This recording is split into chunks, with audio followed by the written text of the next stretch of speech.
Breaking news చూస్తున్న ముఖ్యమంత్రి రేవంత్ రెడ్డి నిందితుడిగా ఉన్న ఓటుకు నోటు కేసులో సుప్రీంకోర్టు కీలక ఆదేశాలు జారీ చేసింది.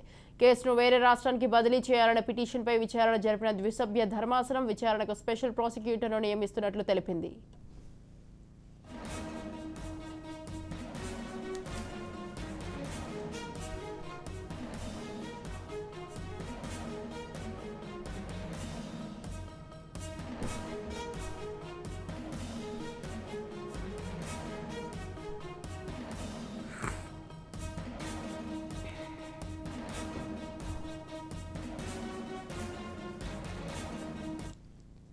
తెలంగాణకు సీఎం రేవంత్ ఉన్నందున ఈ కేసు విచారణను మధ్యప్రదేశ్కు బదిలీ చేయాలని బీఆర్ఎస్ నేత మాజీ మంత్రి జగదీశ్వర్ రెడ్డి పిటిషన్ వేశారు. ఈ పిటిషన్పై జస్టిస్ బిఆర్ గవాయ్ నేతృత్వంలోని ద్విసభ్య ధర్మాసనం విచారణ జరిపింది.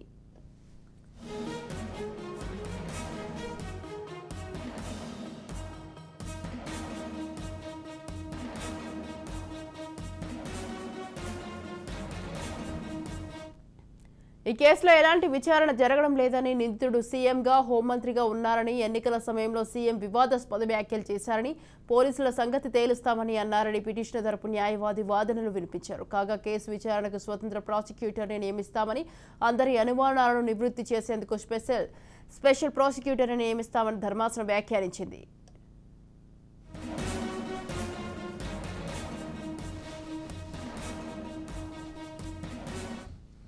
రైట్, ఈ విషయంపై మరింత సమాచారం మా Telangana bureau chief Mahender phone line లో ఉన్నారు. మహేందర్, ఓటుకు నేటి కేసుపై దాఖలైనటువంటి పిటిషన్ సుప్రీంకోర్టులో విచారణ అయితే ముగిసింది. మరి ఓటుకు నేటి కేసు అనేది చాలా సంచలనంగా మారింది. గతంలో ఇప్పుడు ఉన్నటువంటి ముఖ్యమంత్రి రేవంత్ రెడ్డి, అలాగే ఆంధ్రప్రదేశ్ ముఖ్యమంత్రి చంద్రబాబు నాయుడు, వీళ్ళందరూ కూడా దాదాపు హాట్ టాపిక్ గా మారినటువంటి విషయం రెండు రాష్ట్రాల్లో కూడా.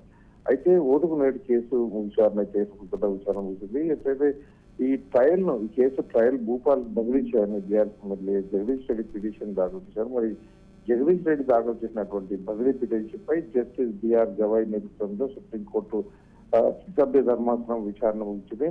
ట్రయల్ జరిగే విషయంపై అనుమానాలు వ్యక్తం చేస్తున్నందున స్పెషల్ ప్రాసిక్యూటర్ నియమిస్తామని ధర్మాసనం అభిప్రాయపడింది. అయితే మా న్యాయ వ్యవస్థపై మాకు పూర్తిగా విశ్వాసం ఉంది. ప్రతి ఒక్కరి మనసులో విశ్వాసం ఉండేలా మాకు అభ్యంతరం లేకుండా ప్రత్యేక ప్రాసిక్యూటర్ నియమిస్తామని జస్టిస్ గవాయ్ అన్నారు. మరి ఈ కేసులో నిందితుడు రేవంత్ రెడ్డి ప్రస్తుతం తెలంగాణ ముఖ్యమంత్రిగా ఉన్నారు.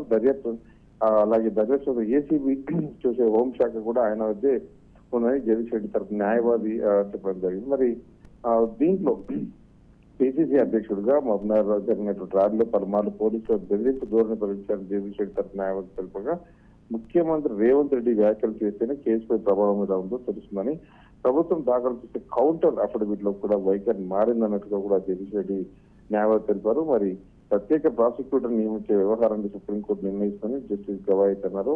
తెలంగాణకు చెందిన మా సహచరులు సంప్రదించి ప్రత్యేక ప్రాసిక్యూటర్ నియమిస్తామని జస్టిస్ గవాయ్ అయితే తెలిపారు. మరి పిటిషన్ కొట్టివేస్తున్నామని, పిటిషన్ పై విచారణ ముగిస్తున్నామని సభ్య ధర్మాసనం ప్రకటించింది. మరి కేవలం అనుమానాలు అపోహలతో విచారణ బదిలీ చేస్తే మన న్యాయ వ్యవస్థపై నమ్మకం లేదన్నట్టే విశ్వాసం అవుతుంది. అలాంటి అన్నట్టుగా ధర్మాసనం అయితే వ్యాఖ్యానించింది. మా న్యాయ వ్యవస్థపై మాకు పూర్తి విశ్వాసం ఉంది. ప్రతి ఒక్కరి మనసులో విశ్వాసం ఉండేలా మీకు అభ్యంతరం లేకుండా ప్రత్యేక ప్రాసిక్యూటర్ నియమిస్తామంటూ జస్టిస్ గవాయ్ తెలిపారు.